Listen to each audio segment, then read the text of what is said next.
Bonjour fidèles internautes de Aerotech TV officiel, la chaîne de référence. Bienvenue sur votre émission Actualité politique. Je suis là votre humble servante Carmena Ladjo, la diva. Merci de la confiance, merci de la fidélité. Kanina Lobaraki, abonnez-vous pour la précision, na ba détail. Là, je dis bonjour à mon papa Jean-Paul Kabea, na le président René. Oh, vous savez que le micro na biso Aerotech, on bête à l'isolo, c'est l'actualité. Bonjour président René. Bonjour maman journaliste. Bonne santé. Oui, santé ça bien par la grâce de Dieu. Bonne partie. Partie Zotambola Malamu, selon que Fati Azali 4 de tout, la camion c'est bien. Bonne arrivée à Jamakabound. Ok, je peux dire que nous marchons bien.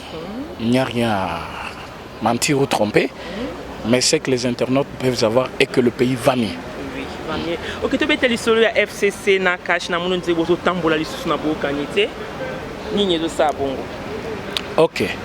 Na lingala balobaka so batumi bale bayo kanité bako tambola nzela mokote. Qui dit coalition Azali Komona deux partis qui n'ont pas la même politique mais qui s'unissent pour faire la même politique. Cash et FCC basangani koma. Cash avait gagné la présidentielle et Bango ba gagnaki majorité parlementaire. Comme ils avaient la majorité au parlement, Tolobi qu'on ne peut pas gouverner le pays avec la cohabitation au Congo parce que c'est une jeune démocratie. Il faut une coalition. La coalition veut dire camp politique, va s'engager pour qu'ils ensemble. Mais nous sommes en train de constater que malgré tout ce kende, bango biso toza même moralité. Toza un objectif mokote, toza un objectif commun. Or programme est moko. Programme est chef de l'État, mais géré par un ministre qui est appelé chef du gouvernement, le premier ministre, qui vient de leur camp. Mais ce que réellement, programme est Zamoko, c'est-à-dire nous devons avoir un même esprit. Mais tout ça, ça ne marche pas. Et comment construire le pays, comment détruire le pays. Comment construire le pays, comment mettre le chaos dans le programme, dans le projet. Le chef de l'État qui est le garant de la nation n'a pas voulu faire face à une difficulté pareille. Andima Kinaye, le premier ministre Nabango, bien sûr, mais Yemoko Azali, garant de la nation, poto tambola bien mboka et comment a des résultats escomptés au peuple congolais Azali Kozel.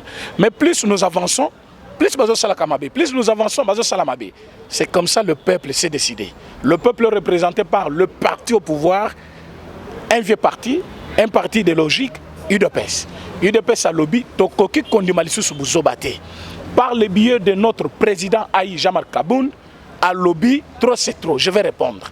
C'est comme ça qu'il a dit que Nangola, un pays plus voisin que les autres, un président issu d'un même parti que prédécesseur Naye, Akimisi Moutaza Kiliboso président. Pourquoi? Parce que à Monique, il avait mal travaillé, Banane Bakoma qui est trop riche. Au moment où nous vous parlons, Eduardo Santos ne vit pas en Angola. Mais il parti politique. En Afrique du Sud, Jacob Zoum et le monsieur qui est là, il parti politique. Mais Boni Bisso a toujours une opposition. Tondimi kopé sabino espace de liberté. Bon vivre malam, bon fanda kimia. Comment bon komi kocha biso le bâton dans les roues. C'est comme ça Jean-Marc Alobaki. Toute rencontre Ezali interdite pour le moment et négociation moko ezate jusqu'à nouvel ordre. Pour quelles raisons? Ndeko Azali gouverneur na Kolwezi na Lolaba plutôt atiki batu na Kolwezi batumba effigie chef de l'État. Sous la barbe de la police, sous la barbe des services de l'ANER, à lobby de mon côté, nous étions contents pour voir cette indignation prendre tout le monde. Le chef de l'État ne pouvait pas agir parce qu'il est une personnalité inviolable. Parti Naye, Bissoyi de Pêche, nous avons répondu. Quand nous avons répondu, Jean-Marc a parlé comme président, il y a parti. Mais Bango va répondre comme plateforme FCC. Mais Balobi est immature. Quand nous avons constaté, nous avons trouvé que Bango est immature. Pourquoi Bazali immature? Parce que Bazali correspond à un individu par un groupe d'individus. Or, Kaboun a parlé comme président, mais Bango va répondre comme un groupe d'individus, c'est-à-dire Bango Bazali immature. Yango Makambake Kosalelo, ceux qui ont talu bien, ils sont en perte de vitesse. FCC cache et Tikalikaka Combo. À vrai dire, nous devons dire la vérité aux Congolais, cette coalition n'existe plus. Oui, cette coalition existe parce que Batbazo Monayango. Mais en soi, Makamozo Samana c'est Ezebeli. Alors, s'il faut dire aux gens que la coalition est c'est parce que nous avons un accord que cash et FCC Kamamboka. Mais sur tellement que ça les maisons cash na FCC. Parce qu'un ministre de celui-ci bloque l'autre, un ministre de celui-ci bloque l'autre. Mais finalement, si un ministre déjà bloque son homologue, donc souci les anines, on a travaillé bien. Est-ce que les gens qui aiment leur pays, sont capables de bloquer le fonctionnement Yamboka? Non. Voilà pourquoi le peuple congolais se demande. Ils étaient là pour la gestion ou ils étaient là pour autre chose? Et les lobes, comme ils sont là en perte de vitesse et que le chef de l'État s'est vu déjà ma mais on a qui sentent ça puis tozali ko sala nani évaluation. Mais je me demande vraiment na mboka oyo bandeko ba kolanda émission yo bo retenir le konga na zoloba. Vraiment je suis très confus pour na komona ke bato ba mi benga des professeurs, des éminents professeurs ba diriger mboka pendant 18 ans bazali sans mémoire et sans manière aussi. Tant que vous avez évaluation, c'est une évaluation. Des 18 ans passés, une évaluation. Il y a bilan, il y a 8 mois, il y a tu sais quelle évaluation, il y a quel bilan, de quel compte. Parce que pendant 18 ans, quand il était président, toutes ces agglomérations de voleurs autour de lui, ils n'ont pas fait des évaluations après chaque trimestre, après chaque année, après chaque mandat. 18 ans, ça vous fait 3 mandats et 3 ans. C'est presque 4 mandats. Mais comment vous avez l'évaluation? Il y a bilan, il y a 4 ans. Il y a 4 mandats, c'est-à-dire 18 ans presque, dans un mandat de quelqu'un d'autre avec qui vous êtes en coalition. Naïbité ceux qui réellement, tu as perdre, Bazali Kokanissa, peuple congolais naïf, Bazali comme on a peuple congolais, comme Moutoumoko raisonné ou Bazali comme on a nine. Vraiment, je ne pouvais pas envoyer les gens aux révoltes. Mais Nakouebi Sabango Boui, ceux qui réellement vous êtes des Congolais. Boti Kabilo Bozo Sanaki Santo parce que vous êtes en train de jouer avec le peuple congolais. Wazali Koti Kabino libre dans Mboka. Boye Bake États-Unis Azoluka, Moutou Nabino Nyonso, toute la tête là des FCC.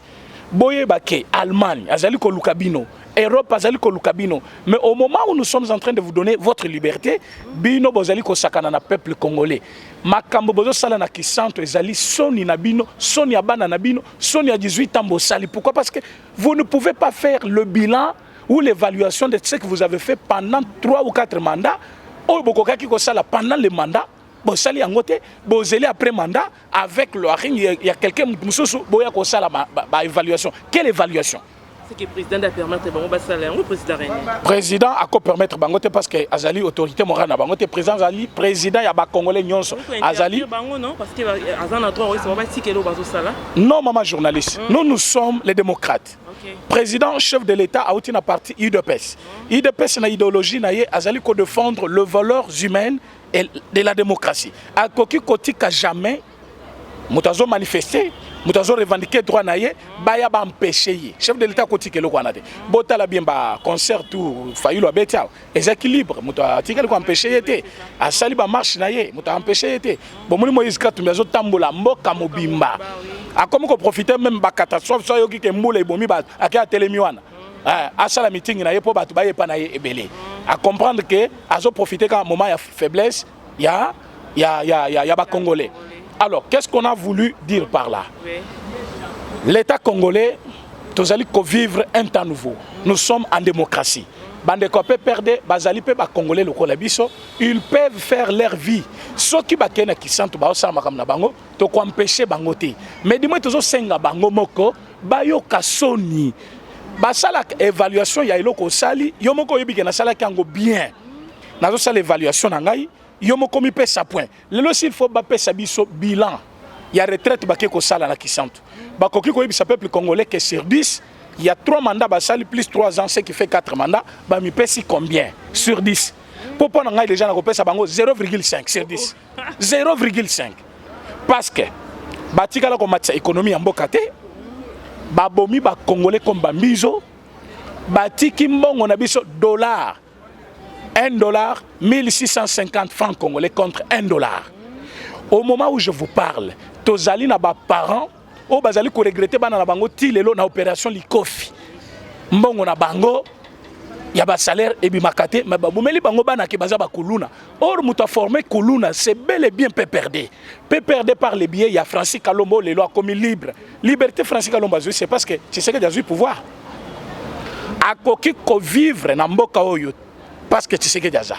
Si tu sais que déjà quitté, Francis Kalombo alinga zongate mais c'est Francis Kalombo ba pesa kimbongo accueilli a formé ba kuluna pesi ba machette pour ba ça ba militaire ya eu de pes les lots Francis Kalombo ya wana zongi na mboka comme otambola librement mais ba kuluna ya formaki tango ba monike ba yibi mbongo ya peut perdre kokite ba côté ce ko batuna banda ko ba komi ko boma bango ce ko ba inventé opération Likof ba bandi ko boma ba congolais ba kei ko boka bango na mai ba sali ba force commune de Maluku tout ce qu'ils ont fait là ba congolais nan ba perdre ma canicité ba yebi nyonswana mais ba tikeli bango espace libre de vie pour ba vivre mais au lieu ba tikala ta kimia bazo kende kola musalion alali ote tozo sala évaluation l'évaluation je pose la question na Shadari je pose la question à Kabila qui les a mandatés je pose la question il y a na Mova Sakani ba yebisa biso ils font l'évaluation de quoi et après cette évaluation o bazo sala kuna parce que ba bengango retraite d'évaluation ba yebisa biso bazo évaluer ni et pour quel objectif s'ils se préparent pour 2023 bango bakanisi na 2023 na mboka oyo pe na batie Tshisekedi candidat Kabila candidat bako voter Kabila même bébé wa botami lelo ko voter Kabila te Kabila zana makila ya ba congolais nyonso na maboko na ye abomi ko banda tête ti jusqu'à la fin donc abomi mikolo abomi bana azali mutu moko lelo azo mérité kozala libanda ya prison te il fallait ya zala kaka na CPI mandat d'arrêt na ye yaki depuis février le 25 oui. Maintenant Kabila, je le confirme, et il y a qui depuis le 25. Dans le Biboye, mandat d'arrêt à Kabila, et il y a qui depuis le 25 février. Motu a bloqué que Kabila Azala Awa. C'est Tshisekedi qui a préservé la paix. Tshisekedi a dit ceci. Nous voyons dans d'autres pays, il y a des anciens présidents, n'a pas présent en exercice. Ce qui est en France, nous avons plus de 4 présidents, parce qu'on a envie. Aux États-Unis, la même chose. Mais pourquoi pas n'abi à la peine à l'ancien président? C'est comme ça que qui Kabila tant, na bande de voleurs, bâti à la libre n'amboka. Mais bateau bisoto pe si vie. Les lois comme on la télévision, bazolo ba n'importe quoi. Bazolo ka insurrection. Comme tu sais que laissez bien. Aboy ko répondre bango parce qu'Azali un homme d'État. Mais nous restons en dehors de la présidence. Par rapport présidence, à ça, la conférence n'est les 14, il a qu'à pour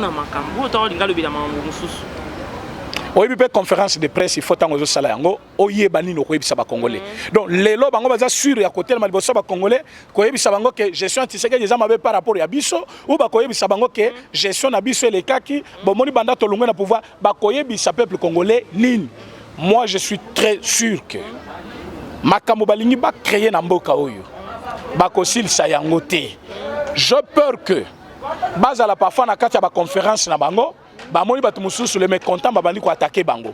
Pourquoi? Parce que je trouve que bazali bien placé te ya ko critiquer ni pouvoir na biso par rapport au pouvoir na bango parce que bango batikala ko sala malamu te.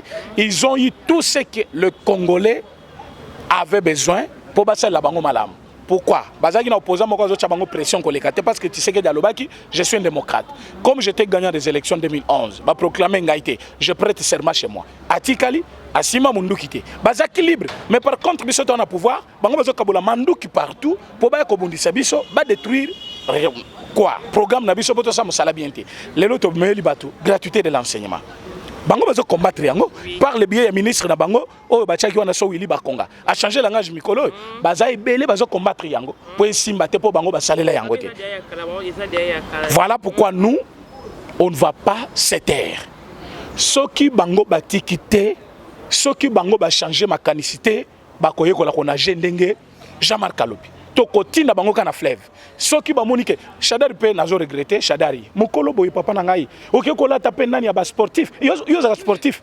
Shadari soko kola na mboka na yebite. Na mboka sport esala makate. Na mboka bazaka na poko ka ba fandi na nani. Yo sala sport ngo apiti na jina boy. Oke pe ba peso lo kwana lati. Balata ka mpe ngo lati wana te. Tuna biso ba sportif to yebisa yo. Otomboli pe maboko mais c'est quoi je regrette. Quand je t'ai regardé à la télévision dans le but mais tala mukolo ne ba aussi monsieur touche. Est-ce que sportif ala ta bongo? Et puis otomboli maboko ne otombola yo. Monani pene inapte. Et pourtant toza na guerre moko ya makofité, toza na guerre moko spirituelle ou plutôt mais intellectuel. Si tu étais réellement un politicien avéré, tu allais suivre mentor Nayo, Etienne Tshisekedi, parce que Yozaka na IDPS. Chadar Oyebi yango bien. O kima IDPS parce que ordre na logique et les kaki, ok ko se camoufler pas mi bitala ndenge komi lelo. au commis pe muyibi, au commis sur la télévision, ba congolais bazo finga yo. Mais quand tu étais à l'IDPS, au coquet cause la parfois jeune moko ya valeur, mais les côté au pays, talaningo komi. On vous demande d'être modéré envers notre président. Il est le président de tout le monde. Boté la bola munaye boboto naye, après si bien espace ya vie, les lo Kabila cause ali bandate. Bino nyo soboko ali bandate. Boti Kabilobela pour la paix au Congo. Makambozo sana ki sante tobo yango te, mais tolingi honnêteté scientifique et ça la bino moko bokata yango parce que vous n'avez pas à quoi dire au peuple congolais par rapport ya bilan bozanango, ya mabe koleka. Nyon sobo sala eza mabe. Armée bo détruisa, économie bo détruisa, hein? Même le moyen de vivre à Congolais bo détruisa, tout ce qu'il fallait faire au Congo, vous avez tout détruit. Alors nous vous demandons d'être modérés envers le président Tshisekedi, l'homme qui cajole bien le pays, malgré Makambo Semina Beni, il est prêt à donner la réponse comme il avait donné riposte Ebola. Lelo Ebola tozo le belango le soute, Makambo Zo Kana Beni, aloba qu'il est prêt à sacrifier même sa vie, c'est-à-dire dans peu de temps, Batbozoka Ebola kuna nani na Beni. Et que ça les malicieux sous tête toko boma bango nyonso to leki to contrôler territoire nyonso Congo to kotika la insurrection à ta place mon côté rébellion place mon côté to kotika na problème moko ya kosisa na Congo ezan zala ba congolais. OK, président to komo chité question souka to mona ki secrétaire na biso ya IDPS o ya président qui ba parlement de Bukabuya to mona ka potanga ya mati wana ba parlement de to mona mati se binoté atanga pe ko bona binoté ba lobe ni to pour ça lobe na bango wana la kisaki pourquoi? OK. Merci beaucoup. Toboyi bato bakomi koluka polémique na Facebook et na internet. Bokomi ko utiliser ba kombo na biso pona ko poser biso na hiérarchie na biso. Tozali en bonne relation avec notre hiérarchie. Augustin Kabuya mwana mboka muto azali ko tenir IDPS na maboko na ye. Bo opposer biso te. Jour bazo sala. Présentation ya ba parlementaire debout. Show lazaki na Tchangu, nganzaki na ville. Tozaki kosala mobilisation. Pasteur Gulu, azalaki côté ya rond-point. Tozaki un peu par pied partout, tozosala mobilisation par rapport à arrivé ya Mwanamboka, Jean-Marc Kaboun. Alors, il n'y a pas improvisé qui est le Kwana, ils ont préparé. Nous ne nous étions pas informés au préalable que tel jour tu représenté. Parlement boyoba qui changeait qui place, comment qu'il bosso, il y a siège à parti. Un certain jour, chef, il y a parti. Chef exécutif, bien sûr, secrétaire général, à l'objet que voilà, nous devons nous placer parce qu'à tout moment, il comme belé, tous on a place ton montage stratégie, il y a combien de Kabila na pouvoir. Place c'est un petit secret à Tika Kibiso. N'a qui va parlementaire à Kena Bangokuna a profité na moment wana ba président Bazalaki a présenté Bang. Sobotali bien bisonyon stozate. Alors ce n'est pas pour dire que oh Bazalaki te baza ba présidenté. Toza sur la liste, nous sommes là, nous parlons au nom du parti, mais sauf jour wana, nous étions occupés par le problème toujours du parti. Moi j'étais en ville, je suis lazaki na Tchangu, na ni Gile azaki kuna. Mais beaucoup de gens comme on a biso pour nous opposer bisona Augustin Kabuya. Non, Augustin Kabuya reste bel et bien notre secrétaire général. Il nous connaît tous et il sait le travail que nous faisons sur terrain. À côté Kala, Kowanga na mutu moko tende bokomi non. A présenter batu ya sika, atiki batu ya kala. Toza biso nyonso, na batu ya kala, na batu ya sika. Atika lipe ko cha mutu na ndenge na yete. Tout parlementaire, Ouazali Kolobela parti, Ouayebani na parti, Ouazana mandat parti, à Kolobela parti, à empêcher mon côté. Mais pour le moment, il ne faut pas prendre ça pour un sujet. Pour mon internet, beaucoup de sakana nango mingi, pour opposer Bissona président Nabiso ou CG Nabiso, tous un problème té. Nous sommes bel et bien là, nous travaillons pour les partis. Tu es bozo Luka, Totika pour profiter. Tokotika té parce qu'il dépêche sa zone à Simate. 36 ans yalit. Nous avons appris beaucoup et aujourd'hui, la technique de Mino Miké est empêcher bisoter parce que Bino va te perdre. Nous allons encore frapper. Et ceux qui te frappent, vous allez pleurer. Alors, ce bolingité est comme à niveau botika parce que fleuve est amoné. Kokati sango vraiment na nage ko simbate. Ah bakocho là, ce n'est pas normal. Donc, ceux qui ont bien qu'on jeté, les temps aux bois tout au kutayo. Mais ceux qui ont le bien moi capé na fleuve, il est bien qu'on a jeté. Mais bino pe boyebi qu'on a jeté. Yango président kutu ayi ayokel bino ma lobby boye ko lanan qu'on a jeté avant l'heure. Mais bino pe bo sa négligence, joana bodaye. Ok, voilà qui n'a pas sa précision, basi précision, bazo c'est bazo loba précision mon président Reina PC, mot de la fin sur Balandi Bisso. Mot de la fin Zaboui. Oui. Fayoulou, Mbemba, Katumbi, tous ils ont travaillé avec le président Kabila à l'époque. Mozito était premier ministre, Mbemba était vice-président, Katumbi était gouverneur. Fayoulou était député. bakanga Kabila te bazaki capable de faire les côté. Bati Tshisekedi a travaillé, non pas une leçon à nous donner. Et bah comme il tweeté parce que bah oui batuna Beni. Est-ce que na Beni ba boumi batulelo? Beni ba boma batuka. Ils ne peuvent pas venir parce que ils sont capitalistes. Balingi Kambongo, bango ba ibi peuple congolais. Na Beni ba boma batu depuis kala. Mozito azaki na pouvoir wana premier ministre bazo boma batu na Beni. Katumbi azaki wana gouverneur bazo boma batu tina kati katanga bakata katanga babima ye azakuna na katanga. Alors ba si ça batu kuna atikala aussi sangote. A profiter te parce que yoki ba bomi batu na Beni. Lelo ba komi ko tweeter koloba n'importe quoi. Tshisekedi va bel et bien. Lelo et Bolesili. Na mona te mission mon côté au ba remercier chef de l'État. Merci parce que Bolesili. Ndenge makamwa Beni selemi ndenge ko sila pe en un clin d'œil bokoti kala ko remercier yete. Tshisekedi part pas par pas mazoko kisa mokano nyonso alaka ki ba peuple congolais. Lelo gratuité. Bo le belango lisute. Oli bo pese merci. Et Bolesili, bo pese merci te. Bo comme yo Beni. Mozito to premier ministre na Beni batu bazo kuf. Katumbi gouverneur na Beni batu bazo kuf. Même vice premier ministre, vice président batu bazo kuf na Beni. Lelo bo bimi bo pese leçon parce que batu 8 ba kufi na est. Nous allons lutter contre ces rebelles-là, ils vont fuir. Nous allons avoir tous les territoires congolais. Botika makambo profiter, faiblesse moko boy. Beaucoup mieux pesa leçon, vous n'avez pas une leçon à nous donner. OK, numéro de contact président René. OK, bato bako benga biso baluka biso na plus 243 84 43 68 919. OK, plus 243 84 43 68 919. WhatsApp, hein? C'est le numéro WhatsApp. OK, merci. Merci beaucoup. Ouais, tout ça qui n'a président René, on a ba propos ya président René, on a ba remarque, ba reproche, numéro de contact qui nous commet le bengi à répondre. Nous bien commet à répondre là bas on se retourne à la question. Là, j'ai dit merci à toute l'équipe technique, je vois mon papa Jean-Pierre, merci à toi, merci à mon caméraman privé Jonathan Sangwada qui derrière la caméra, merci à toi Jonathan, merci à mon réalisateur Andy Lumisa. Quant à moi Carmen à la on se voit sur un nouveau numéro. Bye bye.